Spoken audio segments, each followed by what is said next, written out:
according to the calendar and according to how it feels outside.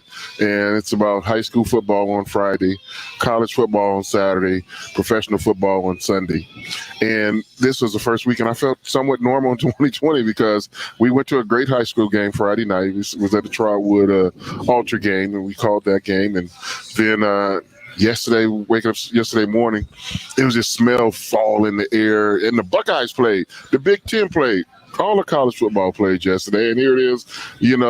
Sunday we're getting ready for the NFL, and here we are at Frickers. So it feels like normal now. It's a good way to tie it all up here. Again, we welcome you in. And for those of you just tuning in, now we're doing something different this year. Yes, we are live on air. We're streaming live at wingam.com, but we are also, you can watch this. You can watch us live. Head to Facebook, search the Justin Kinner Show on Facebook, and you can watch the Sunday morning tailgate show with Justin Kinner and College Football Hall of Famer Keith Byars live there. You can also follow along on at ESPN Dayton on Twitter. So follow along there as well. Keith, we got a ton to get into today. We're going to open up with, of course, looking back at the big college football Saturday from yesterday. Big week in the NFL as well. You have Titans and Steelers, battle of unbeatens, the Browns and Bengals part 2.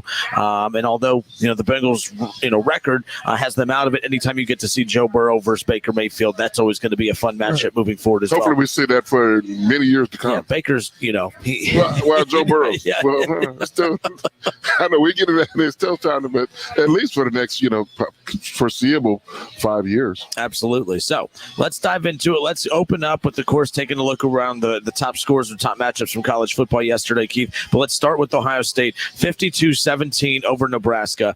And I think that a lot of people going into yesterday's matchup just assuming that Ohio State would be immune, that they would be immune to not a slow start, but to, of course, not showing any side effects of a wonky offseason. Ohio State, they didn't look crisp early on, but you know what? Give Nebraska credit because they challenged Ohio State early. Frost is doing a great job with that program. I think it's taken a little longer for him in that program than people had anticipated. But Nebraska battled early. It was a tight first half. The score didn't seem as tight as what it actually was, but Ohio State took care of business and pulled away in the second half. I mean, again, this is 2020. First game of the season for Ohio State is almost Halloween, this late in the year.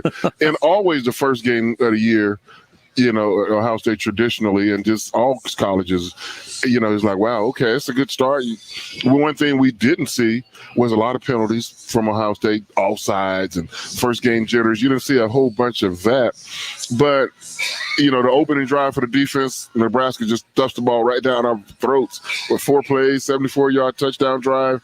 Like, wow, come on, defense.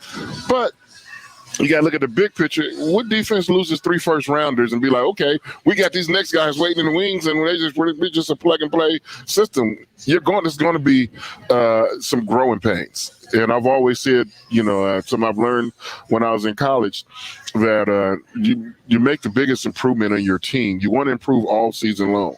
But the biggest jump is between the first game and the second game. That's where whether that's like when we improve by 15% between 1 and 2 games or 50% better as opposed to week 7 or 8 when hopefully your progression is maybe somewhere like 3 to 4% better than we were last week, because you want to be peaking, at the end of the season, and especially by the midpoint, you have an idea of who you are. But right now, expectation. A lot of people was expecting to see the team that played Clemson in the bowl championship season last year. Come on, we're just that team. No, you got to start all over again. Last year was last year. This year is this year. I mean, the running game. J.K. Dobbins was missed. Well, he's not coming back. He's gone.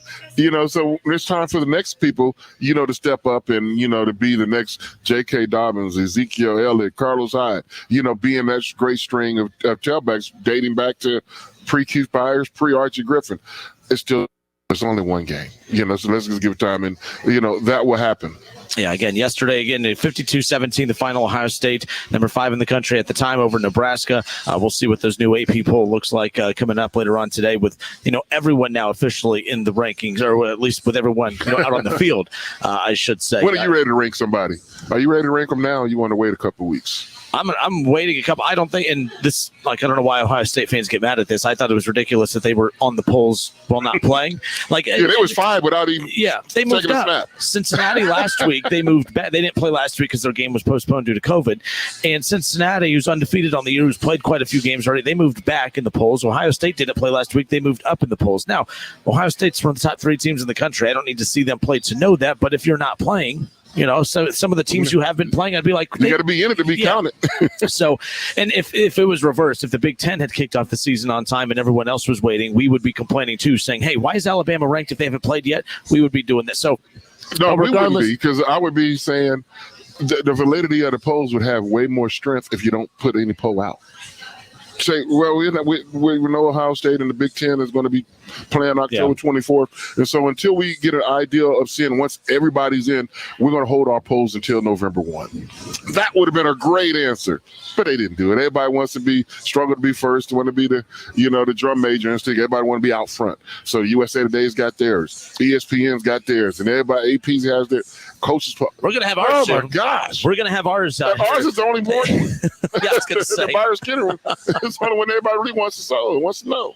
So, again, we'll be releasing our polls here Yes, in the coming days, in the coming weeks as well. So we're excited about that. But, again, you look at yesterday. By the way, we're live on Facebook. If you have a question for Keith Byars or the show, make sure you message that in. This message, Keith, is coming from Brian Heald on Facebook. He says, what running back do you guys see getting the ball? Before you finish that question, tell Brian that we did not wear our Ohio State shirts at the same time. So that was not pre-planned. So that's the answer to that question, Brian. So continue. He says, what running back do you see getting the bulk of the carries for Ohio State? Now, Trey Sermon had 11 carries yesterday. Master Teague had 12 carries. One thing that I don't know if this is alarming or not to you or not. Like it's starting. I'm having flashbacks to the Urban Meyer, JT Barrett days. Justin Fields had led everyone in carries yesterday. Is that a problem, Justin Fields leading the team in carries? Yes. And that would be. I think they'll fix that, pretty quickly. And just like it's the first game for the players, and that's also first game for the coaches too. Mm-hmm. I gave my grades for the coaching staff and offensively was a B. Solid B. It wasn't an A, because you got to run plays that Master P excels at. You don't call J.K. Dobbins slow developing plays where he can still hit the hole. You got to have to have Master Teague running north-south, downhill. The 2 touchdown runs that he had, those are Master Teague type plays you can run in the middle of the field, not just in short yardage and goal line. But I'm still waiting to see who's going to emerge out of that running back room. One thing I know for sure, the talent is in the room. Yes. And I have a lot of faith and confidence in Tony Alford, the running back coach, to make the right decision. Trey Sermon, I felt he was pressing yesterday. I'm the Oklahoma, transfer. People are wanting to see a big play right now. First time I touched the ball, it doesn't work like that. Just let it come naturally. And, he was tipping, trying to hit a home run instead of just taking singles and doubles work. Just get nice, good swing. And next thing you know, the big play will come. I never broke the huddle thinking, okay, I'm going to the house. No, I broke the huddle saying, I'm going to run as hard as I can, and I never know when a touchdown. I'm running for a touchdown every time I got the ball. That's my goal. But you have to make that happen. Let that happen naturally. You got to go through your same progression of reads as running back and press the line of scrimmage to make the proper cut left to right. So we looked at the carries yesterday. Again, Justin Fields had 15 carries for 54 yards, and he rushed for a touchdown. Which is kind of, some of those carries are scrambles. They were pass plays that turned into runs. So there really wasn't read option plays. And that's a few of them the versatility he brings to the table too. So like that's you don't want to tell him, hey, if that's one of your strengths, you don't want to limit that. But also, we all know how 8 games, there is no margin for error. There's no makeup games if COVID hits. If you miss games, one game and you're and that's how you complete 20 or 21. Yep. Not forcing the ball. But let me just tuck it and run. Or how about that? So efficient. A couple of sacks he took. Hey, sling that ball away, man. We ain't care about no stats. Don't put us in these compromising positions. Don't take a 2nd and 18 when you can sling the thing out of bounds. So, and again, Justin Fields with 15 carries. So Trey Sermon rushed the ball 11 times for 48 yards. Master Teague 12 times for 41.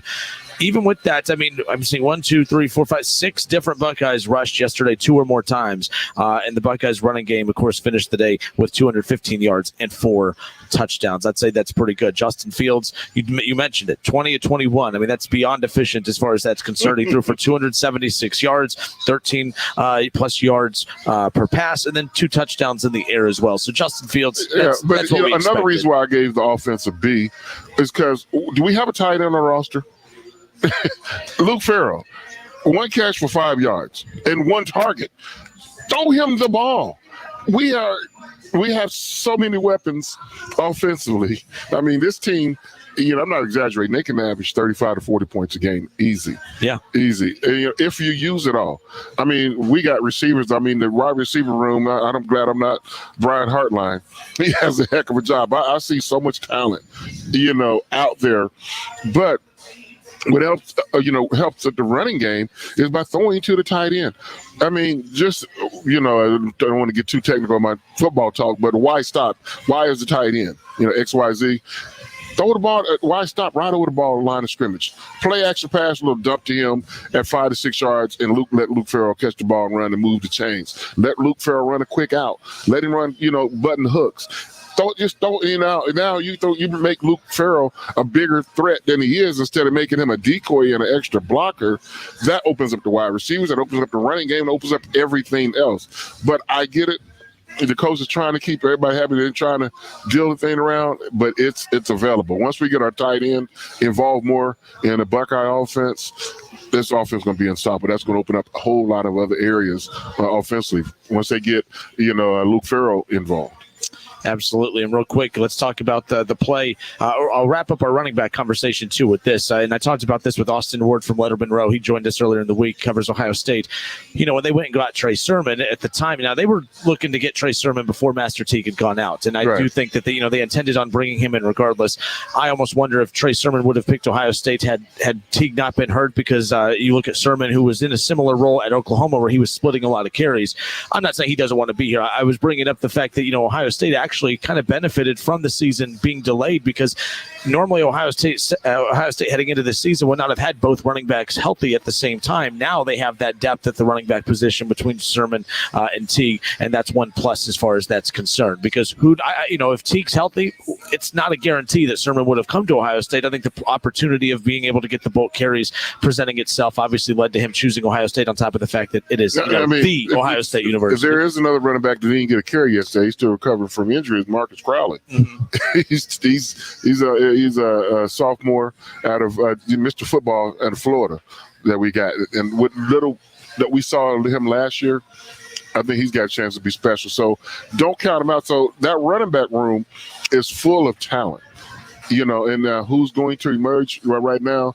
Master Teague and Trey Sermon. They're the first 2 to get an opportunity. Still Chambers look good, albeit it was mop-up duty, but that all counts. The eye in the sky don't lie. Whenever you are on film, you want to go out there and prove yourself. So I was impressed with the way Still Chambers ran.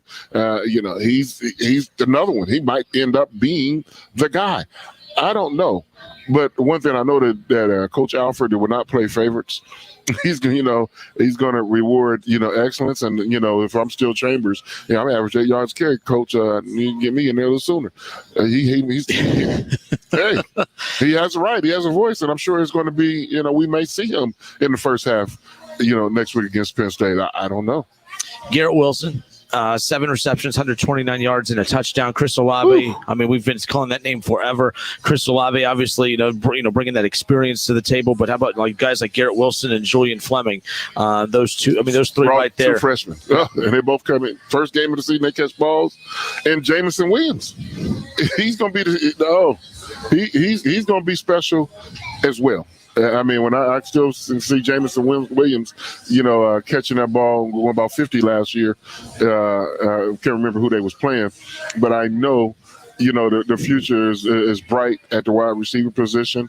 And again, that's the Coach Wilson offense coordinator to be able to deal the cards out and get everyone, involved. And that's a good problem to have because you got so much talent on that offensive side of football. All right, Justin Kenner, Keith Byars with you. We are live out here at Frickers on 741 by the Dayton Mall. We are bringing back the Sunday morning tailgate show. We will be live here at Frickers every Sunday morning. College Football Hall of Famer Keith Byars and myself will always be recapping the big day from college football on Saturday, as well as your Ohio State Buckeyes, and then we'll be previewing the biggest matchups in the NFL, including your Browns and Bengals coming up here around the corner. We're going to step away for a few minutes. We're going to order our lunch. We're going to get our lunch. Chicken noodle soup is on the way. I was going to say, I don't know how. The chicken noodle soup I made sure was in stock. But we got to get some ribs. We got to get some wings. We will. We're going to load up on some food coming up here. But we're going to get back into some more Buckeye talk. Head to Facebook, search the Justin Kenner Show right there, where you'll be able to watch the Sunday morning tailgate show live, as well as the ESPN Dayton Facebook page. Leave your comments, questions about the Buckeye game for Keith Byars in the comments section, and we will get to those because there was a big game in the Big Ten yesterday that did not feature Ohio State, but it greatly impacts Ohio State. We're going to get into that when we come back. Don't go anywhere. David Brannon is the right choice for Montgomery County probate judge. With 15 years representing families in probate court, David Brannon cares about helping people in need. Brannon is the only candidate certified as a probate expert, and David Brannon is endorsed by the Fraternal Order of Police. Trusted, experienced, fair. David Brannon for Montgomery County Probate Judge. I am David Brannon, and I approve this message. O'Reilly. Ready for an oil change? O'Reilly Auto Parts has everything you need. Our professional parts people can suggest the best products for your car and budget, like 5 parts of Valvoline conventional motor oil and a MicroGuard filter, everyday low price, just $26.99. Stop by O'Reilly Auto Parts today or visit O'ReillyAuto.com. O'Reilly Auto Parts. Have you wanted to speak a new language, but thought it would be too difficult? Then try Babbel. Babbel starts by teaching you words and phrases that gradually get more complex. Soon, you're practicing short conversations. So in 15 minutes a day, you'll be speaking a new language in a few weeks. Babbel is built around real life. It teaches you practical conversations that you will actually use. Babbel, language for life. Celebrating 10 million subscriptions sold. Now try Babbel for free. Just go to Babbel.com today. That's BABBEL.com. You get a whole lot of something with Farmers Policy Perks. So much, I'm going to have to speed things up. You can get the claim-free discount, which gives you money off your homeowner's policy if you've been claim-free for 3 consecutive years. Also applies for 3 successive years, 3 years straight, and what's known to insurance fans as the claim-free three-peat. Get a whole lot of something with Farmers Policy Perks. Start with a quote by calling 1-800-FARMERS. We are farmers. Bum, bum, bum, bum, bum, bum. Now for the legal something. Not available in every state. Only available with Suck Farmers branded policies, subject to terms and conditions, underwritten by Farmers Truck or Fire Insurance Exchanges or affiliate. You like your burger medium well, your peanut butter crunchy, and your mattress firm. It's the little things that make you, you. And you deserve a Medicare plan that fits your unique needs. That's why United Healthcare is offering more plan options than ever, so you can find just the right plan for you. Call 1-800-362-8715. That's 1-800-362-8715 to get Medicare with more. Remember, Medicare annual enrollment ends December 7th. O'Reilly. Count on the professional parts people at O'Reilly Auto Parts to recommend the best products for your car. Get maximum cooling system performance for 10 years or 300,000 miles with peak long life universal premixed antifreeze and coolant. On sale now for just $5.99 after mail-in rebate. Stop by O'Reilly Auto Parts today. O'Reilly Auto Parts. First off, congratulations, Keith, as an Ohio State fan. My Dolphin fan doesn't get much better. Well deserved, you know. Thank you. But this is a Heisman Trophy run by Keith Byars. I want to congratulate Mr. Byars on his nod to the Hall of Fame for college football. He's running without a shoe with a touchdown. Keith, man, you're awesome, dude. Represent the Gym City, man. I love it. Congratulations to Dayton's own Keith Byars, the 26th Buckeye to be selected to the College Football Hall of Fame. Truly an honor and a blessing and a privilege, to be one of the ones that go into the Hall of Fame. And I've never been selfish to think it's all about me. No, it's about us. And the city of Dayton, Ohio, has been very, very, very, good to me. want free money. Who are we kidding? We all do. It's the ESPN Dayton hashtag We Want to Get Paid Cash Contest. Listen for the word that wins 18 times a day, starting at 6 a.m. Monday through Friday. Enter the keyword at wingam.com for your chance to win $1,000. It's the ESPN Dayton hashtag We Want to Get Paid Cash Contest. College football playoffs, Browns, Bengals, Buckeyes, and more. Catch the Keith Byars Show Mondays at noon on 1410 ESPN Radio.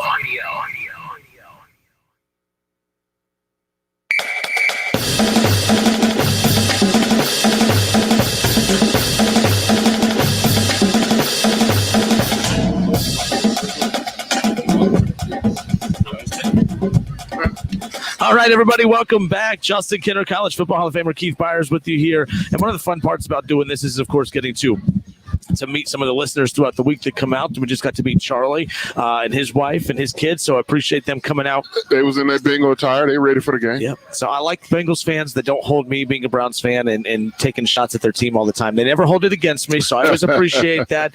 I definitely always appreciate that. But yes, again, a big day today, Browns and Bengals. That matchup's always a fun one, and we're going to be talking about that coming up around the corner. So as we talked about, Keith, yesterday, Ohio State 52-17 over Nebraska. Big win for Ohio State, which, again, we assumed was going to happen. They pulled away late. I didn't assume it was going to be a big win. I assumed it was going to be a win. I didn't think they would, beat them 52-17. So I'm more confident in the Buckeyes. Yeah, only because of the first game. And we saw that in the first half, how that could have, Yeah, I had it being a 10 to 14 point, score. I didn't, maybe 3 score difference, but I didn't see this. And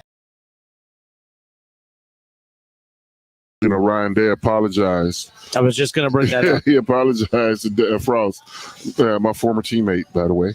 Really? Yeah, Scott Frost. Yep, we played together with the Jets. He was he was a rookie. I did not know that. Very interesting. Very interesting. I'm glad you brought up the apology. I put out on my Facebook page yesterday. I was like, why are we apologizing? For one, in the world of the college football playoff, let's be clear here. Ohio State wins 52-17 yesterday, and you take those 7 points off, and it's 45-17, and they were still talking about a good-sized, solid gap in the score.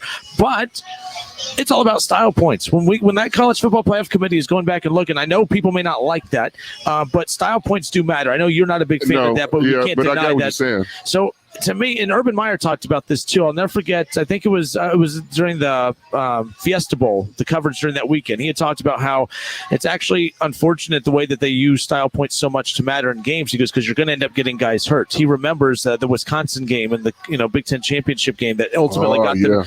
He brought up the fact that he goes, Wisconsin just was gassed that game, and they put their backups in towards the end, and he just said Urban Meyer was put in the tough spot. He goes, I can't put my backups in at the start of the fourth quarter. We literally have to put 50-plus points up on this Wisconsin to be considered to get into the playoffs. No, not to get it, just to be considered to get in. Yeah.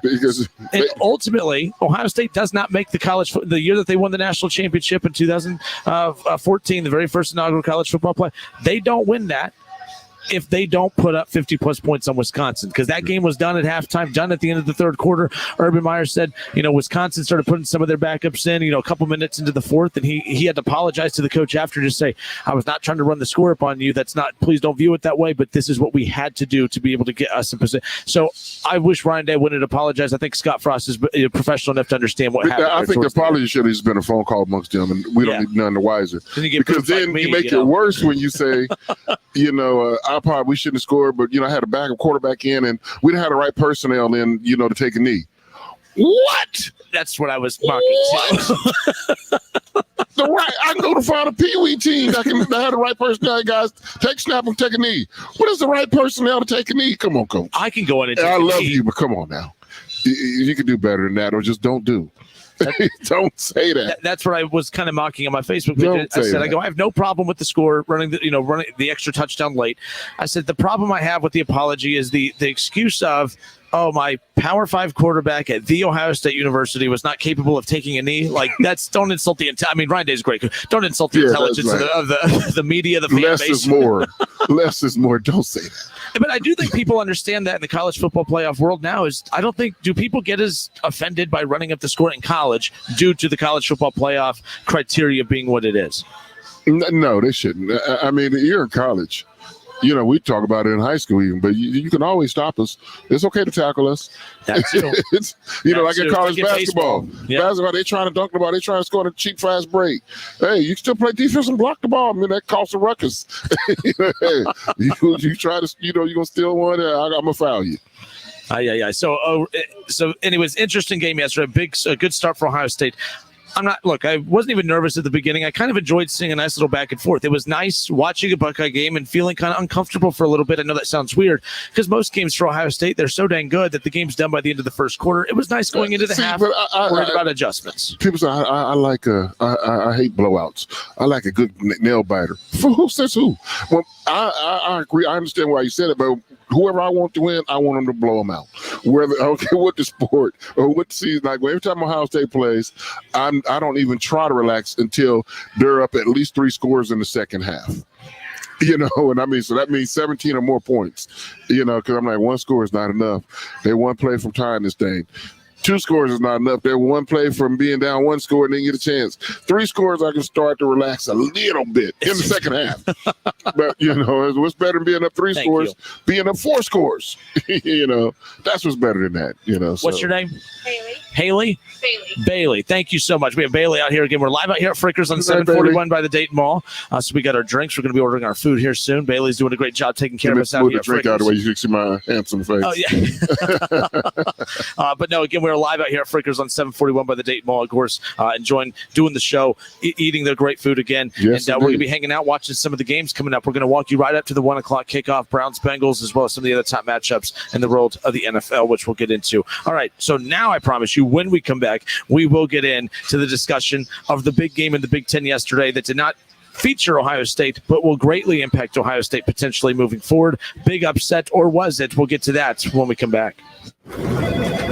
Well, Jason, I've got to tell you, you're pretty much everything this company is looking for in an entry-level candidate. Great. Your resume isn't quite what we're used to, but you've got a fantastic work ethic. Thank you. And I'm impressed by how you carry yourself. So, should we talk about the job? What? The job? Oh, sorry. Yeah, I have no way of recruiting or even meeting you. This interview didn't happen. It may sound ridiculous, and that's because it kind of is. There's a huge pool of talent your company is missing out on. Meet the grads of life. Who are they? Talent worth knowing about. Young adults of unique determination and experience. An ideal fit for your company in an entry-level position, internship, or even mentorship. They might not have every qualification you typically look for, but they're exactly who your company needs. Man, we really could have used him. Don't miss out on a resource many innovative companies have already discovered. Go to gradsoflife.org to learn how to find, cultivate, and train this great pool of untapped talent. Brought to you by the Ad Council and gradsoflife.org. Attention men under the age of 35. You know what really impresses the ladies? When a guy has a few drinks and later gets pulled over for buzz driving.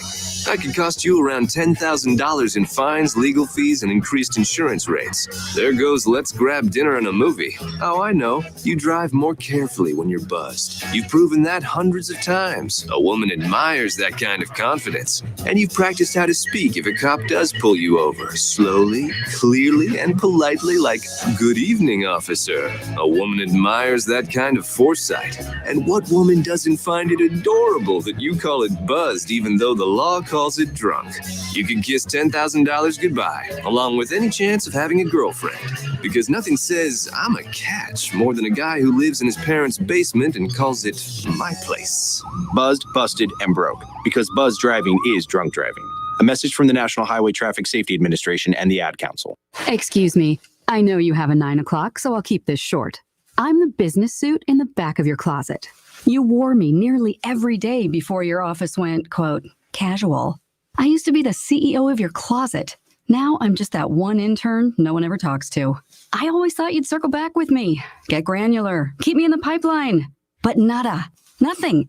Don't you remember the McKittrick presentation? You spilled coffee on me and I still looked amazing during the breakout talkback Q&A. So I think it's time for me to move on. I've got a great resume and I absolutely crush it in interviews, okay? Let's make this a clean break. Shift the paradigm. The only thing I ask is that you think outside the box here and do this. Take me to Goodwill, where I can really make a difference. Your donations to Goodwill create new jobs, training programs, and education assistance for people in your community. To find your nearest donation center, go to goodwill.org. Donate stuff. Create jobs. A message from Goodwill and the Ad Council. You wanted to see me? Yes, please, have a seat. So here's the thing. When this company brought you on, we took a chance on you. You didn't have that 4-year college degree we typically look for. Right. But we gave you a shot anyway. And since then, you've worked incredibly hard and given it your all. Thanks. You've been an important asset to the team, but I don't think you can be an intern here anymore. We want to hire you. You're serious? Absolutely. Find your next great employee. Introduce yourself to the grads of life. Who are they? Talent worth knowing about. Young adults of unique determination and experience. An ideal fit for your company in an entry-level position, internship, or even mentorship. They might not have every qualification you typically look for, but they're exactly who your company needs. I won't let you down. I know. Don't miss out on a resource many innovative companies have already discovered. Go to gradsoflife.org to learn how to find, cultivate, and train this great pool of untapped talent. Brought to you by the Ad Council and gradsoflife.org. All sports. All the time. Right here on 1410 ESPN Radio. 1, 2, 3. It's the ESPN Dayton hashtag We Want to Get Paid Cash Contest. Be listening every hour for the word that wins and enter it at wingam.com. WING 1410 Dayton, Dayton's ESPN Radio. Is there really such a thing as a safe place to put your money? And where would that be? Under the mattress? Stuffed in a cookie jar? No. You want real safety? Find out about the Federal Deposit Insurance Corporation, the FDIC. It protects your money up to $250,000 in bank accounts like checking, savings, and CDs. And talk about solid. In 75 years, no one has ever lost a penny of FDIC-insured money. Better odds than your cookie jar. So if you have $250,000 or less in any one FDIC-insured bank, you have no need to worry. Your money is fully protected. If you have more or aren't sure, visit FDIC.gov or call 1-877-ASK-FDIC. The more you know, the safer your money.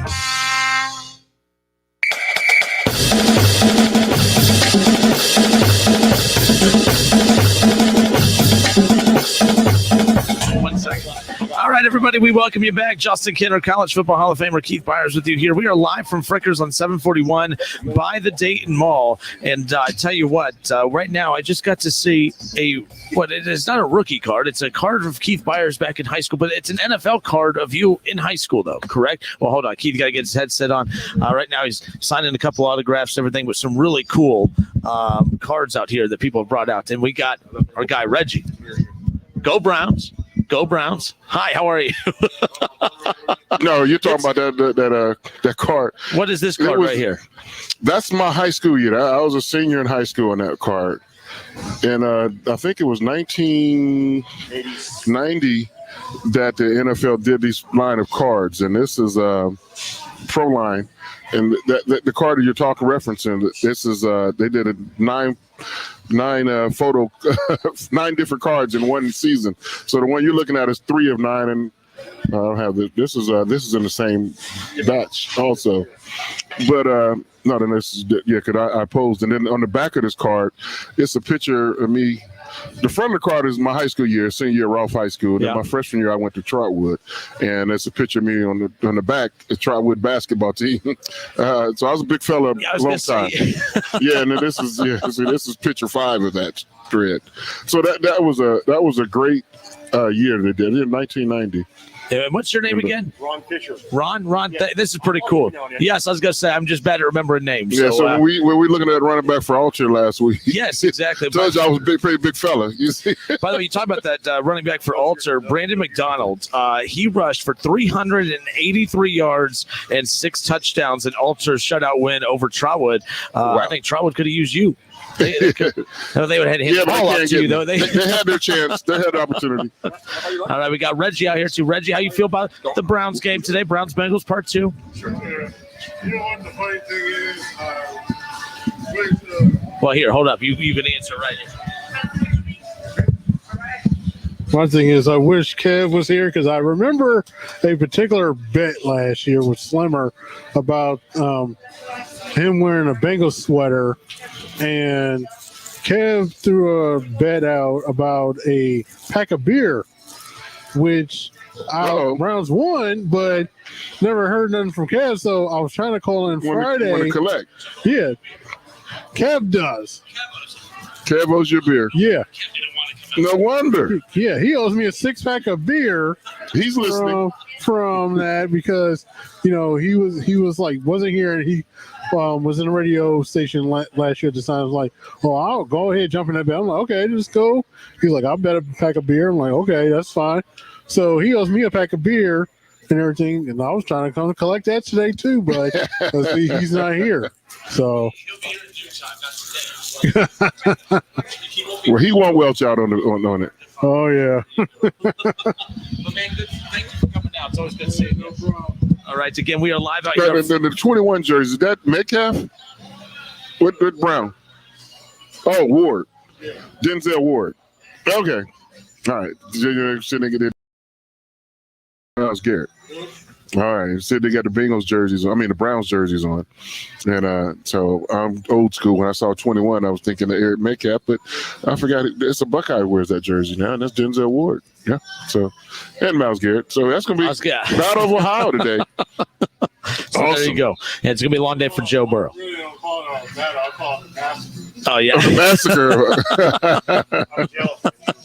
All right. Again, we welcome everyone back again. It's always fun coming out here and doing the show and getting to kind of hang out and see all the listeners, as well as getting to talk some college football and NFL. Keith, yesterday in the world of college football, we're going to get into some NFL stuff here in a moment. But, Big Ten comes back, makes a splash. Penn State, Ohio State. That's the big marquee showdown next week. It's going to be primetime ESPN. Not that it takes away from it, but it does a tad. Penn State upset, 36-35 overtime loss to Indiana. Who did we learn more about yesterday? Did we learn more about Penn State or more about Indiana? What's your takeaway about that? A week one matchup again after a weird offseason, as you were alluding to earlier, as to why the Ohio State game made you nervous against Nebraska? Yeah, I mean, the same thing. Ohio State had to answer that question, and so did Penn State. And, Penn State is going to see, we're going to see a much improved game, on Saturday. I said teams improve. Their biggest improvement is between week 1 and week 2.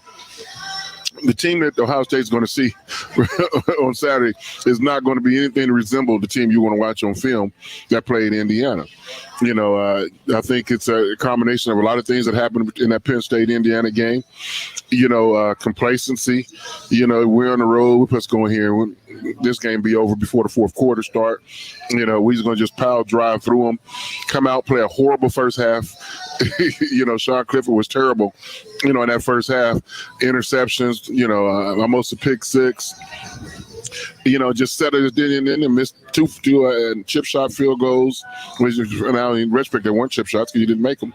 And you let a team hang around, and you should have put them away. And even after all those bad things that happened, you scored a touchdown. All you had to do was fall down. When Penn State had the ball, and just don't score. They only have one timeout. Just take a knee. You could take a knee, and the game is over right there. But you accidentally scored on the 1-inch line. You went in, and now you give Indiana a chance. And then momentum switched, changed. It's strange. How does a team get momentum when the other team scores a touchdown? Well, that happened yesterday. That's how strange 2020 is. Yeah. It happened. And Indiana, yes, they scored. They giving us, we got life. What? You're down 8 points. We got life. Yeah, but we got a timeout and a minute 20 to go on the clock. We can score a touchdown and we get 2 points. We can force overtime. All these things had to happen, and they did. And they got overtime. Penn State gets the ball first, and they scored. Indiana gets the ball, they score. Instead of kicking an extra point, extending, go to double line overtime number 2. You got to give credit to Coach Allen for Indiana. He read his team better than us, because conventional thinking is, yeah, man, these guys have played their hearts out. You can't let the game end on a 2-point play when you kick it. You got to extend the game. And he's like, no, I know my team is, what do I have to lose? If I kick extra point, I could possibly lose later.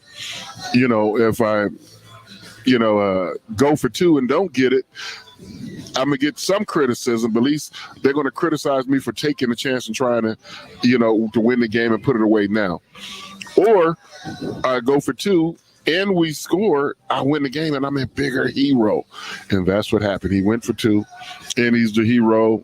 He's going to probably get a contract extension. The first, since 1987 when it beat the top 10, opponent. That's a huge win. Huge win. But also, real quick question, you probably was waiting to ask me this. What was your call? Was he in or out? With the 2-point conversion, was it good or not? Your knee jerk when you first saw it. Oh, first saw it? Did you see it live or you only saw the replay? Yeah, I thought he was in when I first saw it. I thought it was. I'm the opposite. I thought he didn't make it. I thought when the ball hit the ground, he was just shy and a millimeter short of hitting the pylon. But I can live with either decision. If he said it's good, it's good. No complaint. He said it's bad. It's bad. He didn't. No complaint. Either way, it's a bang bang play that you have to live with. If you're a Penn State fan, you're probably still belly aching. He wasn't in. He wasn't in. That shit never came to that. He was in. But I thought the officiating. We get on officials a lot. And we're going to, throughout the program, we're going to talk about them. But I thought they had the right call there. I was watching the game, the Ohio State game, just go back to that for a moment. Joe Clark made a good point about these ejections and 15-yard penalties, these targeting calls. Ohio State, we know what that feels like. Fiesta Bowl, ring a bell? Oh, my gosh. And I was hoping this offseason they was going to rectify that. But they have not. In the NCAA, when are you going to learn? I mean, it's already your championship game has already hurt us. It's hurt Ohio State. It's hurt other teams as well. I mean, Oklahoma last year lost a player. I mean, they were going to lose to LSU anyway, and that was an obvious targeting call. But I know Sean Wade is over with, but that call hurts, and it hurt Nebraska yesterday, losing two players, to ejections, and not only do they lose them for a half of the next game. That's just a bad rule, and they have to come up with a way to modify it. You can't go straight to the death penalty. You have to have some modifications in it. Like you getting a speed ticket and you're in jail for life. Like, come on now. We got to do better. So hopefully the NCAA will rectify it, and if not the NCAA, the Big Ten. Just take care of it in your conference, and then maybe the other conferences will follow, and then we get the NCAA to jump on. This question comes in again. We are live out here at Fricker 741 by the Dayton Mall. You can also watch the show live on Facebook. Head to the Justin Kinner Show page where we have shared the live broadcast there. You can watch it and comment in the comment section if you have questions for Keith. This question coming in from Richard Akins. Keith, he says, there were several targeting calls yesterday, to your point. And I heard a commentator say that the player was not intending to cause any damage. Was intent ever a part of the rule as far as that's concerned? What is intending? How do you know when somebody's intending? That's a vague, statement, and there's a vague judgment by the officials.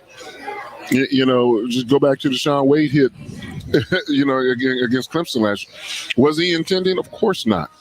But when the offensive guy lowers his helmet into your target range, now, it's just it's such a gray area. Yes, we can see an obvious tint, but that's a heck of an interpretation that you use, and most time, the targeting person is going to argue against it. Yeah. Very rarely do we all agree. Oh yeah, you was intended to do that, and it has to be obvious, and we know what obvious looks, but you leave that area, that gray area out there, it makes it even tougher. Yesterday, too, final score again, Ohio State, Penn State. That's going to be the big one next week, and we'll focus on that a lot throughout the week on the Keith Byars Show as well as the Justin Kinner Show with Kev Nash. Doug Morgan says on Facebook again that Penn State losing didn't do Ohio State any favors. My thing on that is I get where he's coming from, but Ohio State, they control everything. You win like you're supposed to. We can't wait to play that game anyway. Yeah. I don't care if they're going to be 0-2. They're going to be 0-2 and 1-1. So you should have won Indiana. You're not going to get. You had your chance to win. So yeah, as far as that goes, I definitely see what Doug's saying. I think what he's saying too is if it comes down to, where you nitpick, like let's say Ohio State stubs their toe along the way, and then you have to look at the resumes, and how we comb through those resumes with the fine, how do they say that, fine tooth comb or whatever they call that? What did I say that right? Okay, right. So when they start combing through those resumes and they're nitpicking every little thing. Now maybe he's saying that the win over Penn State won't look as sexy as what it would have had they get into that matchup 1-0. But you know what we do? If Ohio State blows out Penn State next week, even if they're 1-0, we say, well, clearly Penn State, that's not even a good win because clearly they're not on Ohio State's level. That's how we always spin it. Do you penalize Penn State? They start out 0-2. And taking, hoping the Buckeyes take care of business next Saturday. Yeah. They start off 0-2, and in the season with 6-2. There's 8 games, right? And Indiana ends the season 5-3. Would that loss to Indiana be bad, or would it change? Or what if Indiana ends the season 6-2? And that's where the perception of the conference comes in and all that. When you look back at week 1, when Penn State losing to Indiana, that was it. Right now, it's a terrible loss today. But why is it a terrible loss today? They're both 0-0 going into the game. And you went on the road and lost to an Indiana team. Yeah, everybody had you favored to win, but that's why you have to, so now we project. We had this conversation in December, and we look back and Indiana's 5-3. Man, they're better than we thought they was. Well, that Penn State win really propelled them, and they ended up 5-3, 6-2. Now the Penn State loss to Indiana is not that bad. Only if it goes the other way, if they end up 3-5 or 2-6, that was a huge loss for you, Penn State. Now your chances of getting into the bowl championship season. Let's say if Penn State ends the season 7-1, they beat Ohio State, and they win the Big Ten. Would they be penalized for losing to Indiana in week 1? I don't know. All right, Justin Kenner, Keith Byars with you live here from Frickers at 741. They got a chance to put it to the Big Ten. Yeah, I was going to say. So that wasn't I know. 741 by the Dayton Ball is where we are live here from at Frickers, again, the Sunday morning tailgate show. All right, we talked a lot of college football. We're going to close it out with some college football talk here, this part of the show real quick. Clemson 47-21, a win over Syracuse. They improved to 6-0 on the season. Alabama 48-17 over Tennessee. There's your style points again. Everybody, yep. Clemson, Dabo's upset. I didn't see that. What was he upset about? I know a reporter irked him towards the end in the press conference. What was the question? Do you know? Well, yes. Before he got to talk, they interviewed Trevor Lawrence, and Trevor Lawrence didn't play his best game. He even admitted it. He threw a pick 6 for the first time in his career, and Trevor Lawrence said, "Man, we didn't have a lot of energy to start this game." And they asked Dabo about energy. And Dabo was offended by it. You need energy. Am I in the right place? We did score 47 points and won by 3 touchdowns. And I'm still kidding. What do you guys? So he was bent out of shape about that. And so I'm getting all these negative questions, but I don't know if there was. I don't think they were negative questions. I think they was the right questions. Your team, and when the team is right. I mean, did Ohio State come out with low energy yesterday? Defensively, they did it. They all flat. They marched down the throat and, jammed it down your throat. Low energy, whatever. But it's a 60-minute game. Yep. You got to play all 60 minutes, and you get a chance to recover. Ohio State recovered, and Clemson recovered. So, Dabo, come on, man. He's just so used to playing in a soft media market. Everybody's gonna kiss you behind the whole time. The minute they're not kissing you behind, you're upset. Get over it, man. Get over it. So it's literally at the end of the day, it was much ado about nothing. It just they wasn't telling him how great he was, and he got offended. Yeah, and see Clemson, within this last decade, really they've established themselves as one of the sitting at the adult table. So they're new to the adult table scene, and so now it's like before where you were this cute underdog rising to the occasion story. Mm-hmm. Well, now you're no longer that kid that was a teenager that's now first coming to the. Now you're a regular at the adult table, and now you're going to start being held to higher standards. And yes, that includes how your team's energy looks. And you play in a weak conference. Yep. You should always have the energy. I mean, to be fair, that was one of Urban's biggest criticisms, especially when losing to Purdue and Iowa. It's like, okay, well, you're allowed to lose, but how do you come out and get beat by 30 to teams that are nowhere close to being on the same talent level as you? Like, what's the energy level? Like, that was the biggest knock against Urban. Not that you lost. It's that you lost by, 30-plus points, and it's because you weren't mentally prepared for games. That's always on a coach. I'm sorry. That will always be on a coach as far as that's concerned. So we've seen it in with other conferences, with other great coaches and other great programs. You're held to those expectations. I totally agree with that. And, that's your job as a coach. You have them ready to play, fired up, ready to go. That's not asking too much. That's not asking too much. And, Clemson, Syracuse, but it happens. Mm-hmm. It happens. Did you recover and you didn't stub your foot? Get over it. So Dabo is just in. Is in his feelings right now, and he should have been in feelings by that suit he had on. That was atrocious. He should have been getting criticism on. Oh, it was ugly. Notre Dame 45-3 over Pittsburgh. Notre Dame, get them out of the top four. I know I'm being annoying with that, but get Notre Dame out of the top four. Who are they playing in ACC? Are they playing Clemson? I know. We talk about style points. If we're going to get mad at Ohio State if they only put up 45 instead of 52 last week, how do you reward Notre Dame for only putting 12 points up against, Louisville? How do you only put 12 points up against a non-top 25? You just can't do that. Took care of business yesterday. Okay, great. Charlie, good seeing you guys. Nice meeting you. Thanks for coming out. Appreciate it. Yeah, all right, sounds good. Go Browns. Oh, who they? Who they? Wrong who they. I said who that. I meant to say who they. It's all right. It's all right. Indiana beating Penn State, as we talked about. Cincinnati 42-13 over SMU. They improved to 4-0. I think if there's any program out there that is impacted negatively by the Big Ten coming back, it's Cincinnati. I argued that, with the Big Ten and the Pac-12 being out, that I think if there was ever a year where the committee would maybe be cute and let a non-Power 5 school in the playoff, Cincinnati would have the shot to do that. I just don't see that happening now. It's not a shot at them. It's just kind of the reality of it, unfortunately. But they're still a good football team. Yep. They're beating whoever's next. North Carolina 48-21 over NC State. BYU 52-14 over Texas State. And then that school up north, that team up north, 49-24 over Minnesota. I'm not going to lie, I picked Minnesota to win that game. And Fleck had an opportunity to, especially on primetime TV, you got to win those. Like you do. I like the feel-good story of Minnesota. Fleck's done a fantastic job. Maybe that team up north, they're, obviously a very good football team this year. Who knows? We're all learning. But Minnesota, you have to win those. If you want to convince everyone out there that, hey, we're for real, those are the types of games you have to win at night under the lights on ESPN. Yeah. Losing's one thing, 27-24 the final. Maybe I'm not as critical, but the 49-24, you didn't bring it on both sides of the ball. No, they brought it for the first 3 minutes. The block punt. They're rowing the boat and then it got a hole in the bottom. So yeah, it sprung a leak. It sprung a big leak. And it was. But I'm not down on Minnesota. Again, they lost a lot of people on defense, excluding the top pick. A second rounder in Antoine Winfield. That's a big loss for your team. But again, every year it's identity. Who are you? Yep. You have to start all over. You don't get to just pick up. I don't care if you won a national championship or not. You have to start every year fresh and new. Even though we got some faces back from last year's Ohio State team, it's still a new team. And who's going to step up in their new leadership roles, new starting roles, new backup roles? Everything is new. And so I don't get too high after one game, and I don't get too low after one game. And so that's why Ohio State overall, they got an A grade for me.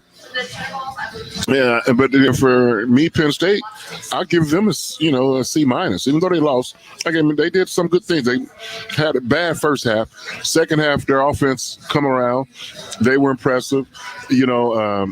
Michigan, I'm not afraid to say the word because they don't scare me. I can say the word. It's not like Candyman. I'll say Michigan. They improve. From what we see, they called a Minnesota team, still, finding their way.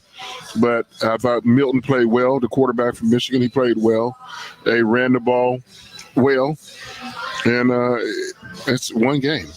It's one game. And I thought Minnesota messed up. They didn't take enough shots down the field, and when they did, they were successful. And they have the receivers to do it. Yes. So It's one game. Don't wait from the last week of the season when that Michigan got to come here and take their medicine, because we're going to still spank them. And by the way, they're still going to spank. I don't care who the quarterback is. I don't care what. They're still losing. When your teams like Penn State and Minnesota yesterday, and even Ohio State in that first quarter or two. By the way, this is why, and this isn't a shot at these teams. This is the reality of it. This is why, and you won't like this because your teams never did this back when you played. But this is why those tune-up games are always so important. That's why the Week 1 MAC games and the Week 1 Florida Atlantic games. That's not a shot at Ohio State, but that's why those games are on the board. Because that's why they're there. Yeah, and I think that when we mock even the bottom of the Big Ten and the bottom of other conferences, those still are better. Those opponents can, if they catch you sleeping on an off day or a day that you're not as finely tuned because of a weird offseason, they can catch you. Indiana caught Penn State yesterday. Minnesota missed a chance to catch Michigan yesterday, and Nebraska, give them credit. They were able to kind of expose Ohio State's deficiencies a little early on, but Ohio State got comfortable and got more settled in. That's why you see those MAC games on the schedule. People make fun of it all you want, but that's why Week 1, you got to make sure you go out there, you see them against a fresh opponent. But you didn't have to worry about that back when you played. You guys were it was a tough knock. So I know you don't like hearing it, but I'm just saying I think that's why you see a lot of those games. That's just how the game's changed, and it's not the same game. But it is what it is. You go by the way they are playing it now, and I just kind of go along and then just adjust along with it.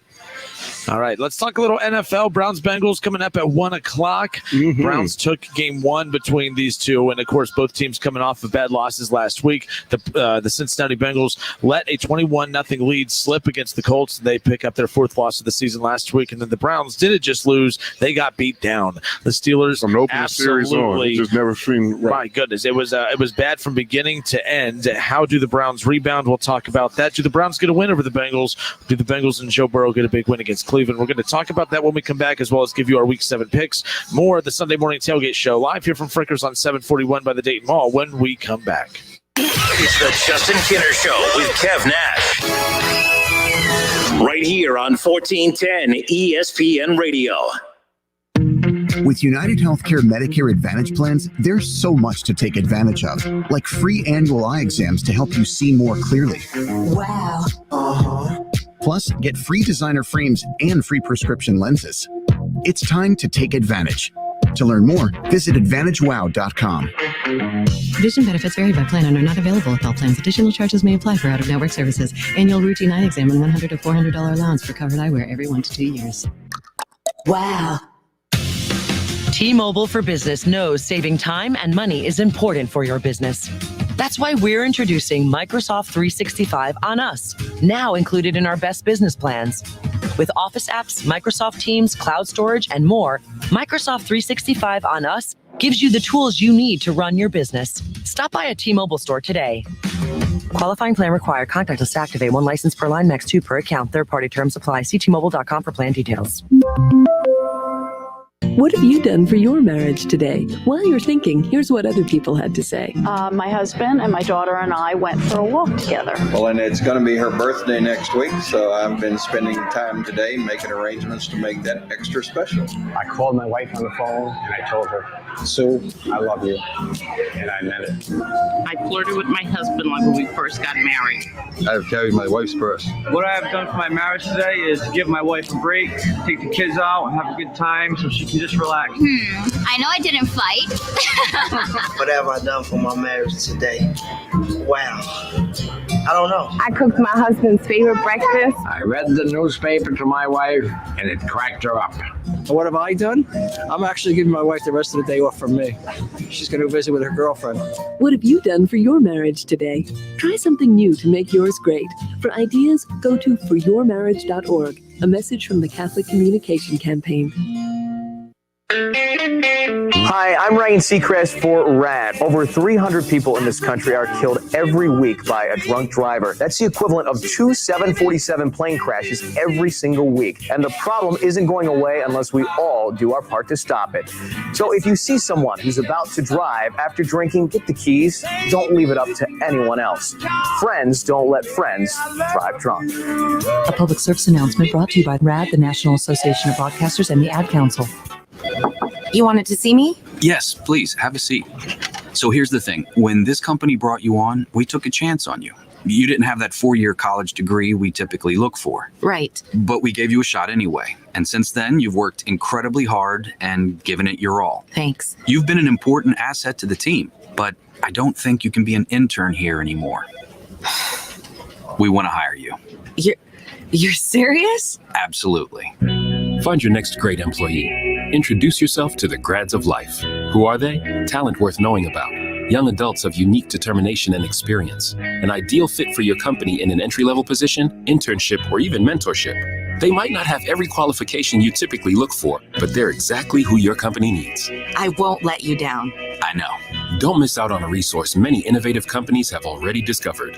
Go to gradsoflife.org to learn how to find, cultivate, and train this great pool of untapped talent. Brought to you by the Ad Council and gradsoflife.org. First off, congratulations, Keith, as an Ohio State fan. My Dolphin fan doesn't get much better. Well deserved, you know what I mean? Thank you. But this is a Heisman Trophy run by Keith Byars. I want to congratulate Mr. Byars on his nod to the Hall of Fame for college football. He's running without a shoe with a touchdown.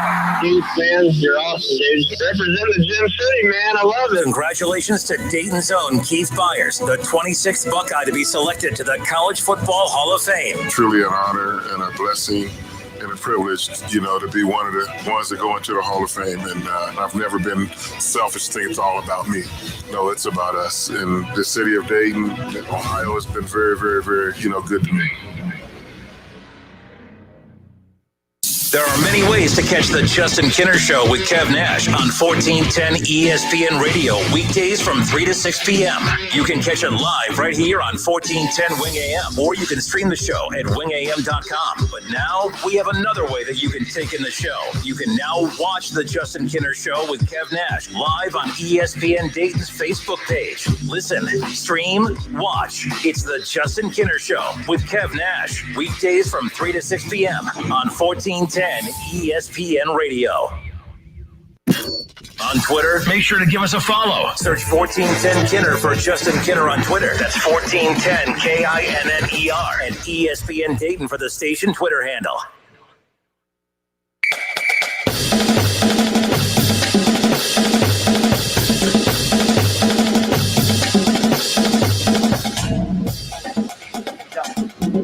Oh, yeah. All right, everybody, we welcome you back. Justin Kinner, Keith Byars, back with you here on 1410 ESPN Radio. We are live at Frickers on 741 by the Dayton Mall.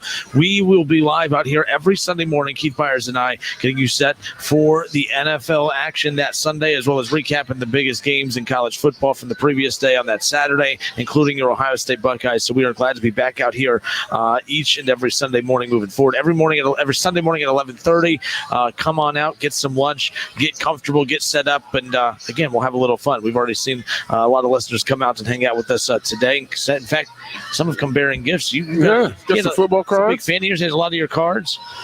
This one's still my favorite one. That one's pretty cool. Yeah, I like that one. That's pro line. That's pretty neat. All right, again, 457-9464. We're going to open up the phone lines now, and Shay, we'll get your information and get you on the show with us if you have a question for Keith about yesterday's college football games, Ohio State, or, of course, today's NFL slate. We're live on Facebook as well. And, of course, we'll be able to interact with you there as well. All right, let's talk a little NFL, Keith. And Shay, you can go ahead and hit the music. We're going to give you our picks. By the way, I got to give you my pick. I think that whoever plays the Jets is who you have to go for as an elimination. You're right. That's what you're going with? I think so. I think it has to be I think it has to be the Bills today, as far as that's concerned. But Shay, hit the NFL music. We're off and rolling. Keith, you got the Falcons at home welcoming in the Detroit Lions. Atlanta, a 1-point favorite. Matt Ryan, despite the Falcons' bad record, he lead with Dak Prescott now being on the IR for the year. Matt Ryan has more passing yards than any other quarterback in the NFL right now. Has 11 touchdowns. He's playing well. His team is not. And it sounds like the rumors are is that the Falcons could potentially be trying to shop him come the deadline next week. The problem is the cap hit against any team that takes on his large contract is going to be the key there. You take him in Dallas? I said that, I don't know, you'll look at me crazy probably, but I said that if the Browns are desperate enough right now and want to win with this roster, with this group, who you only have for like 2 or 3 years, if I'm the Browns, I kick the tires on a potential Matt Ryan deal and see what you can work out. They have the cap space to do it. I'm not quitting on Baker yet, but you don't have time to waste the talent that he has around him, trying to wait for him to catch up to everybody. Right. By the time Baker is ready, it could be too late as far as them not being able to re-up with OBJ and Jarvis Landry and Nick Chubb and Kareem Hunt and those guys. You have a 2-year window to win and win now if you're the Browns. I still think it's going to be too difficult to take on that salary. However, Matt Ryan would make a lot of sense in Cleveland if they had the guts to do it. They don't have the guts to do it, but it would be interesting, to think about. And that's where you get paid the big bucks when you're the general manager, be able to pull off trades like that. And that's I'm trying to figure out a nice way of saying it. That's like the lack of guts that you see out of general managers this year. I mean, now, not just this year, in general, to make the tough call. And being it's not about popularity. It's not about whatever, you have to do what's best for your organization if you want to win. And who does that better than anybody in the National Football is the New England Patriots. Their love for you and their attraction and attachment to you is has nothing to do with a business decision. And this is a hard business to be in, but you have to make these calls, whether they're the right call or the wrong one. Sometimes you just have to make it. This time last year, I would have said Tom Brady's going to be a New England Patriot until he doesn't want to be a New England Patriot. He's the exception to the rule. Yeah. Well, I was wrong. He was not the exception to the rule. I mean, they could have signed him, for another year or year-to-year deal at a time. They're like, no, Tom, we've been great. You're an all-time New England Patriot guy. We love you. This is always home for you, but it's going to end in 2019. But you're always welcome back. And he will always be welcome back. And he will always be a New England Patriot. But they moved on. And granted, that's a stretch comparison between Tom Brady and Baker Mayfield. But it's easier if you're in Baker. If you're making a call on Baker Mayfield. Yeah, I'm not saying cut Baker. Yeah, it's not right. Yeah. But right now you need to sit back and watch. I'm bringing in somebody else, and we're going to come back to you. I mean, look what I don't necessarily agree with that, but what the Washington Redskins did to Dwayne Haskins. Yep. Not even nowhere similar, and you're going to put him on the bench and don't care about his, emotional state, his confidence, or anything like that. He's a backup. He's third string. Third string. They moved Alex Smith up to the backup. I mean, the whole depth chart was just, But is he still the future for the Washington Redskins? If I'm the general manager, the answer is yes. Yep. And if I'm the general manager, not only, I would have a meeting, the general manager, the head coach, and Dwayne Haskins, and the quarterback coach, to explain to him why we are doing this. Good, bad, or but I don't think that ever happened, or they even cared to let it happen. But that's how you nurture a young guy's, confidence. It's like, you still got around here. But right now, things are moving real fast for you. So we're going to we want to accelerate your growth, but the right way. Yeah, because you look at Cleveland, and this was my thing too. People thought I was like quitting on Baker. So I'm not quitting on Baker, but if Baker, you're trying to force a square peg in a round hole right now as far as the expectations to win and what they're capable. When you have to dumb down the offense so much because of his, incapabilities of being able to orchestrate that offense, that's a problem. You can't tell OBJ and Jarvis Landry, Nick Chubb, you can't dumb them down to keep up with Baker. Baker needs to elevate to keep up with them, and if he can't, the Browns need to pull a trigger on a move like a Matt Ryan. Again, it's very unlikely. It's most likely not going to happen, as you mentioned, and I agree with that. You look at the young career. I know it's different because of injury, but Carson Wentz. Yep. He had, who was his backup was Nick Foles. Carson's playing well, but him and Wentz are in the same quarterback room. They're talking football all the time. Wentz gets hurt. Wentz gets hurt. Nick Foles leads them on to the Super Bowl. He really, and there was a lot of talk, man, keep Nick Foles here. Yep. We don't want to lose him. But it was a financial decision. But they would, the veteran and the young guy they worked very well together. And not that, Carson was getting benched, but he was hurt. But while you're hurt, you can learn. And, and then the same thing, with stunning Baker Mayfield's growth, he doesn't have a true veteran backing him up to help him with a lot of things, and that's how the league has evolved. If you got a young guy. You don't think he's that? a player that knows how to make plays in this league. Yeah, because he's not Keenum's the same type. He's a game manager type. Yeah, but he's never been a playmaker. He's never been a winning quarterback. You like, man, we could build around him. Come on. Oh, yeah. There's a lot of Browns haters, too. They're like, oh, Case Keenum will take. I'm like, look, they're like, well, then Case Keenum should be the guy. They don't need to go get a Matt. I'm like, Case Keenum does not elevate that offense. If you think that they're that much better with Case Keenum than Baker, you're wrong. He may make less mistakes than Baker, but I still think Baker gives him a better shot at winning than Case Keenum does from that standpoint. Alex Smith can be that guy, but Alex wants to still be a starter. Yep. So how much are you going to help Dwayne Haskins? How much are you going to help Kyle Allen? Not too much, because you want this job. So it's different. Now it's very few quarterbacks in that position that you could bring in here and say, we need you to mentor this young guy. You're not our starter, but you can be our relief pitcher to help nurture this young guy around. My mom talking about it. My man goes back in time. Dan Marino was a rookie. Mm-hmm. They drafted Dan Marino, and they had just come off going to the Super Bowl with a quarterback by the name of David Woodley. But they're like, you're not our star. We can't get there. But we also have a veteran, Don Strock, who can mentor young Dan Marino. Don Strock, you had a good career, but but you have a lot of football knowledge, and you can help a young Dan Marino. And that's what, and then Dan Marino played 17 plus years. So it's not a lot of good veteran quarterbacks. There's some that's willing to help out a young guy, because all the veterans, they want that money, they want that starter money. And I think to a certain degree, Andy Dalton was supposed to be that in Dallas. He would be a veteran player I want to bring in to help mentor my young quarterback. Hence, Cincinnati probably should have kept Andy Dalton for a lot less money to help accelerate Joe Burrow's progression as a player. That's what I would have liked to see. Like Fitzpatrick with Tua, who Tua, by the way, Dolphins on the bye this week, but Tua will be the starter. Yeah, Fitzpatrick still want to be starter, but come on, Fitz. Help out the younger. You're not the future. Now, I don't want to, you talk about that. A lot of veteran quarterbacks know their role when it comes to that. Fitzpatrick, I have a little issue with the second they announced about Tua, the attention was taken away from Tua getting the job because he went to the media and he got in his feelings about himself. I was shocked. I felt like I was rolling. This is my team. No, it's not. The second that they drafted Tua, you knew the plan moving forward. And if not, then that's on Flores and those guys. But I highly doubt that he wasn't aware of that. They don't draft a quarterback first round and saying he's not our future.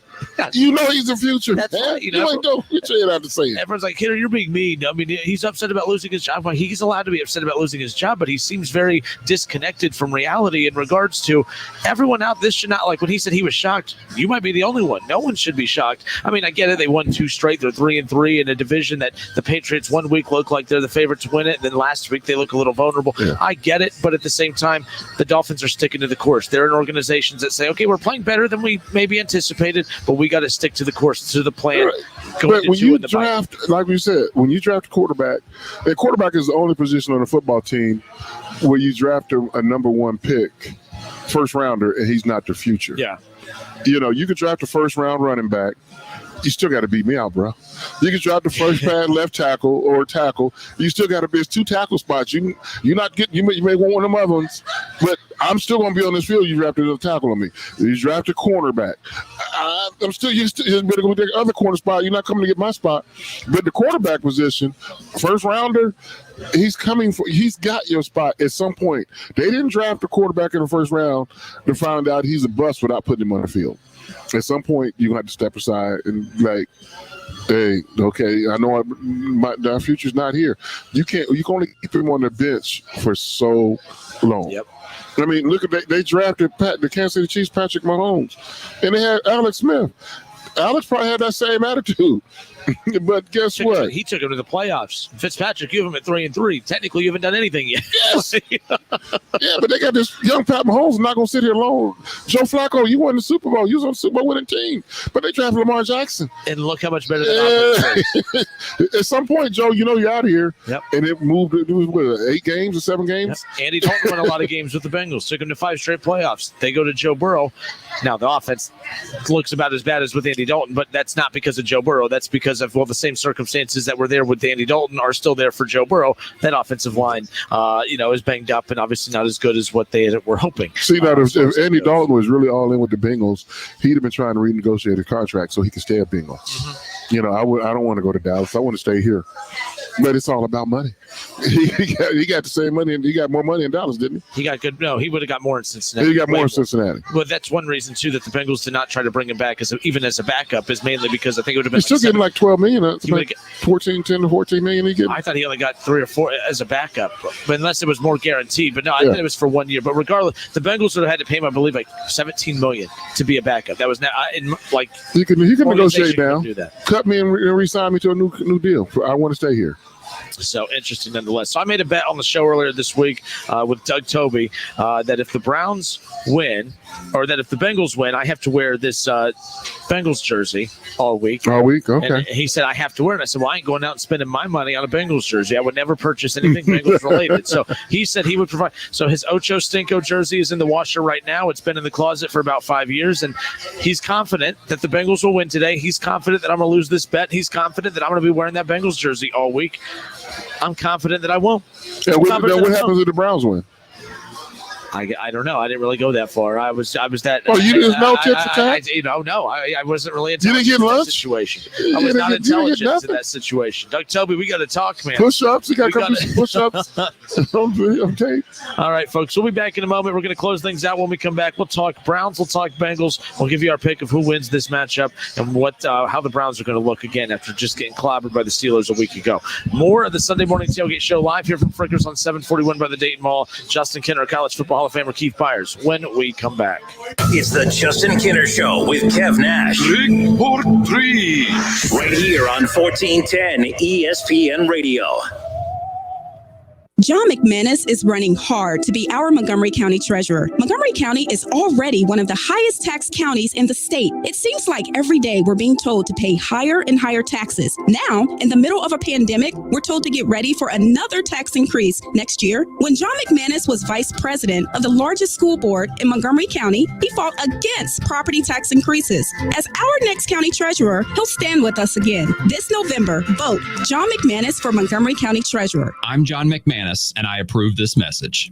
Stressed out? Try Stress Balls De-Stressing Gummies. Eat a couple, and you'll feel like... That's because Stress Balls gummies contain a clinically proven herb called ashwagandha that becomes more effective over time at relieving stress. So later, your whole body feels like... until eventually your whole world feels like.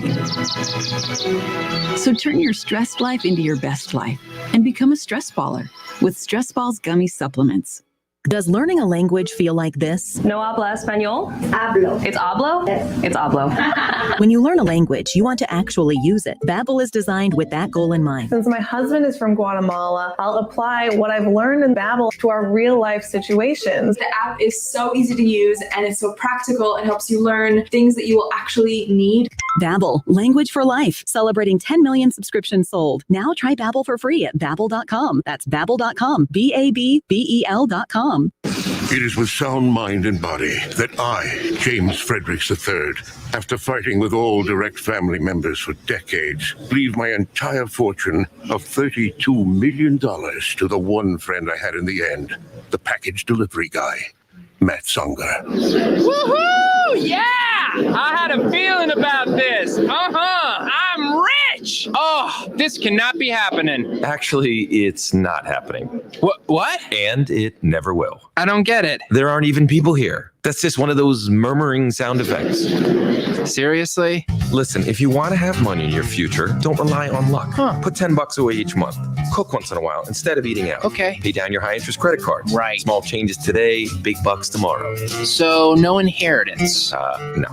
Go to feedthepig.org for more free ideas. Feedthepig.org. This message brought to you by the American Institute of Certified Public Accountants and the Ad Council. And just to be clear, no inheritance, right? Whether it's betting on the big game, catching up on bills, or saving up for the holidays, we could all use a little extra cash this time of year. Hey, how does $1,000 sound? It's the ESPN Dayton #We Want to Get Paid Cash Contest. Listen for the word that wins every hour, starting at 6 a.m. Monday through Friday. Enter the word at wingam.com for your chance to win $1,000. It's the ESPN Dayton We Want to Get Paid Cash Contest. Whether you're at home, at work, or in your car, tune in to ESPN 1410 Wing AM or stream us live at wingam.com.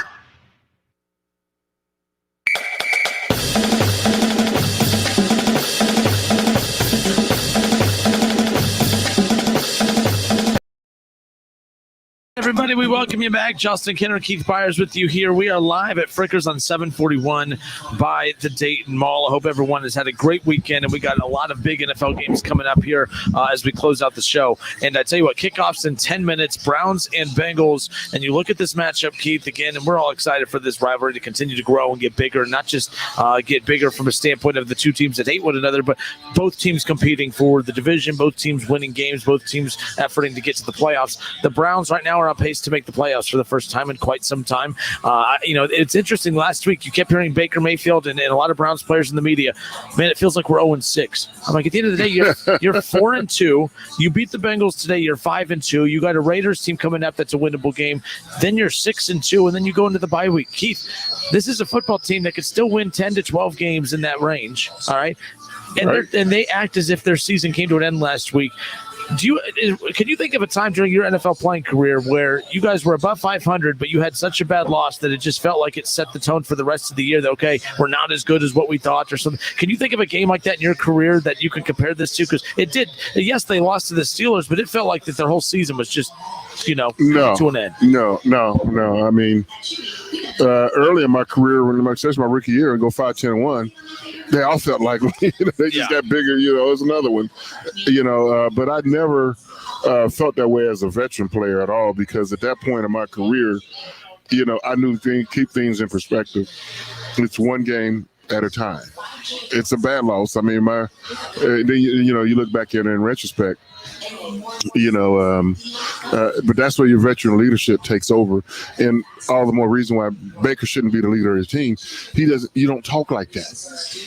You don't talk like that, especially not to the media. And if you talk like that in the locker room, that has to be met with some some pushback. Real quick. I mean, so when you say like Baker, it's not a leader is sometimes the quarterback. They're automatically the leader of the locker room, and just because you're not a good one, it doesn't mean you're not sometimes you're a leader whether you want to be or not. It's a matter of whether or not you're a good one. So does that mean, you know what I'm saying? Yeah, but the locker room gets overstated sometimes, because you said the quarterback automatically the leader of the locker room. No. I love Randall Cunningham, but he wasn't the leader of our locker room. Yeah. We had a lot of strong leaders in the room, so you didn't have to be. When I was at the Miami Dolphins, was Dan Marino the leader of the locker room? No, we had a lot of Dan was the leader of the team. And the locker room, when you get a lot of conversations, a lot of stuff out, everyone has a somewhat of a voice, but only few are going to be really truly listened to, especially the young guys. You should shut up. Y'all don't know anything yet. Learn from us veterans. And the better, I hate to be cold, but that's what it is. And the veterans will appreciate it. The young guys will appreciate it as the years go by if they get to turn into a seasoned veteran. Some of the best compliments I've ever received is from younger guys who come in to be great leaders. O.J. McDuffie, Terry Kirby when I was at the Miami Dolphins. They said, man, we learned so much, from you and Urban Fryer, Dan Marino. Man, we're first and second round pick. O.J. McDuffie was the first rounder. Terry Kirby was the second rounder. But they didn't come in thinking they was going to make all these plays, and they made a lot of plays as rookies. Yeah. But, hey, we're going to teach you how to make even more plays. You listen to us veterans who will help you out. And we sit around now as years go by, 25 years later, and, we sit back and they're like, man, I was smart enough to know to listen to you guys, man. They say, you my big brother, man. Yes, listen to us because we know better. And when I was in your shoes, I listened to people that was older than me. Like we had a couple weeks ago, we had Herman Edwards on the show. Yep. I listened to people like that. That's how the evolution of the game improves each and every, era. And just a quick change change the subject, like LeBron James. LeBron James learned a lot from a lot of older players even before he made it to the NBA because he was mentored by a lot of people. And once he got into the NBA, he listened to people like Kobe. He sought out a lot of advice. And younger guys like Anthony Davis are starting to listen to LeBron James, and you're going to have a great career. All right, again, Justin Kinner, Keith Byars, we're live out here at Frickers as we close things out. Browns-Bengals coming up, 1 o'clock to kick off. We're going to games in Cincinnati. We know what happened last time. Cincinnati, of course, lost on the road at Cleveland earlier in the season, week 2. This is a big matchup for the Browns. Obviously, and this week they got there's not a quick, short week to prepare for the Browns or the Bengals, so they got a real week to go into it, and we'll see how it works out. So the Cincinnati Bengals are without Joe Mixon. That's a big one there. And then, of course, Hooper, the tight end for the Browns, he's out. He had surgery, appendicitis over earlier in the week that it was addressed right away. Wow. So he's out for a significant amount of time, or I should say it's indefinite amount of time. But this is a big one for the Browns. It's big for the Bengals each week. Every time that Joe Burrow steps out on the field, it's another opportunity for him to grow as well as his team. But this one's bigger for the Browns because after the beatdown you had last week, you got to come out, you got to get you got to get a big win, and you got to dominate the Bengals, and you got to feel like, hey. You call it a big win. A big win is a win in the NFL. Whether it's 1 point or by 20 points, there's no style points in the NFL. Just win, baby. Ask my Eagles. Yes, just some win, weeks baby. Wins have more weight to them than others in regards because they're trying to win up here. It's not just in the standings. And this is a division win yeah. and a conference win, so it means more.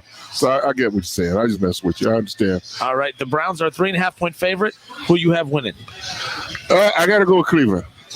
I got to go with Cleveland. I think it's going to be a good game, but I wouldn't be surprised if I'm losing. But I got the Cleveland by less than a touchdown. I have Cleveland winning by 14. I have Cleveland winning big. I think that they're going to come out. I think they're angry. They were embarrassed last week, and they want to get that taste out of their mouth. And there's only the best cure for that is going up against the Bengals defense, in my opinion. Now, Nick Chubb ran all over this defense last time they played. No Nick Chubb for the Browns today, but Kareem Hunt had 10 carries for 80 yards against this defense last time, and he wasn't the primary featured back, so he's had success against this same defense already. No DJ Reader, a lot of the main key pieces on this bad defense out too. I think that the Browns have a big day on the ground. They got to go back to what was working earlier in the year. Plus, Joe Burrow, I know everyone talks about how great he's played. He has not played. He's bottom 10 as far as QBR goes. He's had an interception in 3 straight games. He's been sacked more than anyone else in the NFL outside of your guy, Wentz. And it's not his fault. His struggles, his team around him is not put him in position to be able to kind of thrive. It's not looking bad, but I just don't see him having a big game against Cleveland today. Cleveland wins by 2 touchdowns here. You'll see a big game from OBJ. Okay. So there you go. I'm looking forward to it. Steelers-Titans. Send us out with you. Who wins that? This is the biggest game. Titans. Man, with emphasis. I'm a Steelers hater. Oh, okay. Titans. That's just that. That's right. I'm a Bengals hater, so it just it works. It works. Steelers-Titans. Tennessee a 1.5-point favorite. That game kicking off at 1 o'clock as well, folks. Thank you for tuning in. Thank you for hanging out. Thanks to Reggie and everyone. Watch the football team over Cowboys also. You're going with going like that. But yes, we want to think it's good to be here live. Yes, absolutely. Thank you, Jim Manley and Frickers, for having us back out again each and every Sunday morning, starting at 11:30 all the way up to kickoff at 1 o'clock. And, of course, we're hanging out and eating, so come on out. Watch the games and hang out for a bit. So we'll see you guys next week. Until next week, this has been the Sunday Morning Tailgate Show presented by Frickers on 1410 ESPN Radio. Oh, look, it's the Justin Kinner Show with Kev Nash. We've been expecting you. Right here on 1410 ESPN Radio. You get a whole lot of something with Farmers Policy Perks. So much, I'm going to have to speed things up. You can get the claim-free discount, which gives you money off your homeowner's policy if you've been claim-free for 3 consecutive years. Also applies for 3 successive years, 3 years straight, and what's known to insurance fans as the claim-free three-peat. Get a whole lot of something with Farmers Policy Perks. Start with a quote by calling 1-800-FARMERS. We are farmers. Bum, bum, bum, bum, bum, bum. Now for the legal something. Not available in every state. Only available with select Farmers branded policies subject to terms and conditions. Underwritten by Farmers Truck or Fire Insurance Exchanges or affiliate. You like your burger medium well, your peanut butter crunchy, and your mattress firm.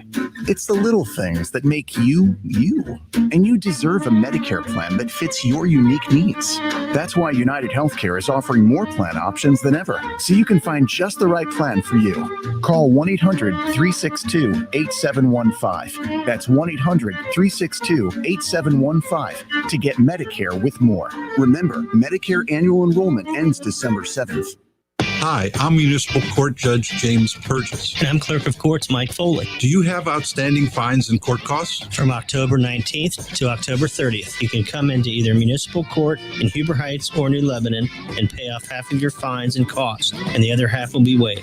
Also, if you have a warrant, you can come in and we can get that taken care of. Come in and pay off half of your fee with no fear. This is the last time you can do it this year. Brought to you by Judge James Purchas and Clerk of Courts Mike Foley. NFL fans, the season is finally here. Get your picks submitted at wingam.com. Click on contest and enter the Pro Football Challenge. Weekly winners will win $20 in Frickers Fun Bucks. Get to wingam.com and get your NFL picks submitted now. Touchdown! Incredible! Good luck. All sports, all the time. This is 1410 ESPN Radio. 1410 WING-AM. Happy Halloween. Happy Halloween. We are Dayton's ESPN radio station. Get inside the NFL with Keyshawn, J. Will, and Zubin every morning starting at 6 Eastern on ESPN Radio and on ESPN News.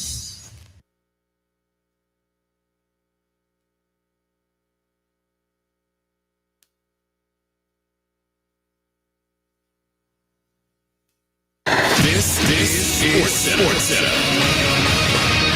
I'm Steve Lennox. 3 teams enter the 7th Sunday of the NFL's regular season at 5-0. 2 of those teams, the Steelers and Titans, about to kick off in Nashville. ESPN's Diana Rossini earlier with Tennessee head coach Mike Vrabel. Vrabel asked his thoughts on today's matchup. Excited to watch our guys play. I think that they're ready. They're rested. They've had a few days off. But I've also told them that this will be the best team that we play this year. And if we don't play our best, we'll lose today. Steelers 5-0 for the second time in franchise history and for the first time since 1978 when they began the season 7-0 en route to winning the Super Bowl. Titans off to their second best start in franchise history, opened at 10-0 in 2008 and finished that season at 13-3. Panthers and Saints both at 3-2 in New Orleans today and about to kick off on ESPN radio affiliates. Saints receiver Michael Thomas out today, could miss next week's game as well because of his hamstring injury. 4-1 Packers on the road against the 1-5 Texans. Packers running back Aaron Jones inactive today because of a calf injury. Titans organization fined $350,000 for COVID-19 violations. Individuals will not be disciplined, and there was no discussion of losing draft picks for the organization. That, according to ESPN's Adam Schefter. Dodgers-Rays tied 2 games apiece in the World Series. Game 5 of the Fall Classic tonight. Coverage on ESPN radio affiliates at 7:30 p.m. Eastern. Clayton Kershaw, Tyler Glasnow are the scheduled starters. Justin Thomas will start the final round of the Zozo Classic at 19 under par, and he's got a 1-shot lead over John Rahm. Think O'Reilly Auto Parts for all of your car care needs. We're close, convenient, and known for our guaranteed everyday low prices and excellent customer service from professional parts people you can trust. Stop by your local O'Reilly Auto Parts today. O'Reilly Auto Parts. Better parts, better prices every day.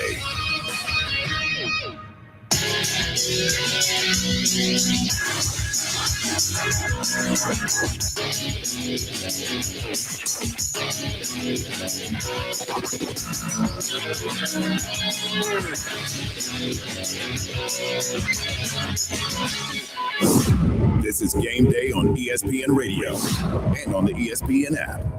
All I need in this life is it's me and my girlfriend. Me and my girlfriend.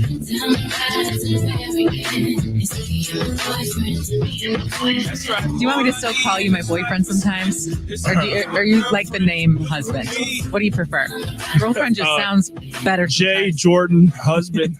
This better not be calling anybody else anything. You're listening to Game Day on ESPN Radio and the ESPN app. Just tell your smart speaker to play ESPN.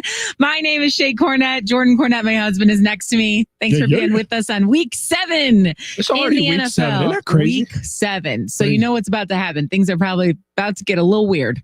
Yeah, about halfway it through. usually does right about this time. You watch some of these teams play and you go, yeah, this is the week that the Jets end up getting a win. Oh, let's not go that far. This is the week where you look at the Bengals and they probably beat the Browns. Hopefully, it'd be great. But one matchup that either way it goes won't be surprising. And a matchup we got to talk about, 2 5-0 teams, Pittsburgh and Tennessee. Yeah. And usually it means when you get this late in the season, at least the last 4 times undefeated teams have met this late, one of those teams goes to the Super Bowl. Okay. So you almost feel like if you're watching this Titans-Steelers game, one of these teams is on their way to the big stage. Well, we will find out. I know today is a big deciding factor on who's the best in the AFC. We're going to dive more into that. All ESPN Radio is presented by Progressive Insurance. All guests appear via the Shell Pennzoil Performance Line. Be a part of Game Day Nation on the Dr. Pepper Twitter feed at ESPN Radio. ESPN Nation is presented by Dr. Pepper. It's official. College football's back, and so is your favorite Dr. Pepper loving college football town, Fansville. Head to a store near you to treat your inner college football fan to an ice-cold 20-ounce Dr. Pepper today. Dr. Pepper, so underrated. One of my favorite sodas. Anyways, okay, so we started talking about it. Pittsburgh at Tennessee. Battle of the unbeatens in this one, Jordan. And I have a specific question for you. So last week I was all riding high in the Tennessee Titans. I think they're one of the best teams in the AFC. Of course, standing in their way is the Pittsburgh Steelers. And here they are. 2 teams very balanced offensively, 2 teams with good defenses. I'm not going to try and tell you that Tennessee's defense is as good as Pittsburgh's. It's not. I think it's a bad defense. You keep trying to mask it like let me finish. And okay, I think it's a really bad Titans Okay, the defense. Steelers are second in the league in points allowed. The Titans, though, and you can't look the other way on this one, lead the league in forcing turnovers. That is something to be said. Even if you don't have a great defense, but you have an ability to turn the ball over, it gives your offense that's very good the football back. So what do you think we see more of today? Better defense or better offense? I think you're see a great defensive effort from the Steelers. And Ryan Clark earlier this week had me really thinking, and something he said about Derrick Henry. Ryan Clark, one of the great voices here at ESPN covering the NFL, said, I question Derrick Henry's ability to be tough against the bruisers up front. He can dominate and make these big-time plays at the second level against smaller defenders, but can he do it against the guys up front? And that front 7, those guys up front, especially the front 4, those guys are bruisers. And I think they're going to show that they are the tougher out when it comes to Derrick Henry versus them. As for the Titans defense, I keep trying to tell you, I get takeaways, but sometimes takeaways just mask a suspect defense. And when you look at a Titans defense, it's allowing 13 touchdown passes after 5 weeks of play. They don't stop the run, giving up nearly half the way towards a first down per carry over 5 yards. And those third down numbers that I was talking about last week. Yeah, those are a problem. That I'll 57% of the time, third down's a problem. The opposition converts on third down.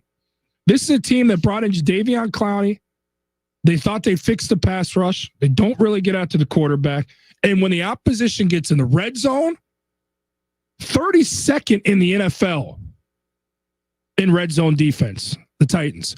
So when I look at an offense with the Steelers that's productive as well, yeah, it's not as explosive as the Titans, but they can score. But this defense for the Steelers, infinitely better than the Titans. And I think the story in this one is going to be the Steelers defense shutting down Derrick Henry. Now, Ryan Tannehill's still making some big-time plays in the air. Credit to the offensive coordinator and the offensive approach there from the Titans. But I don't think Tannehill's going to have a massive day. I think this is going to be a Steelers ridiculous defensive performance that gets it done. Okay, here's what I'll say about the Tennessee offense, Jordan, and Ryan Tannehill, because I think far and away in this league, we don't talk about Ryan Tannehill enough.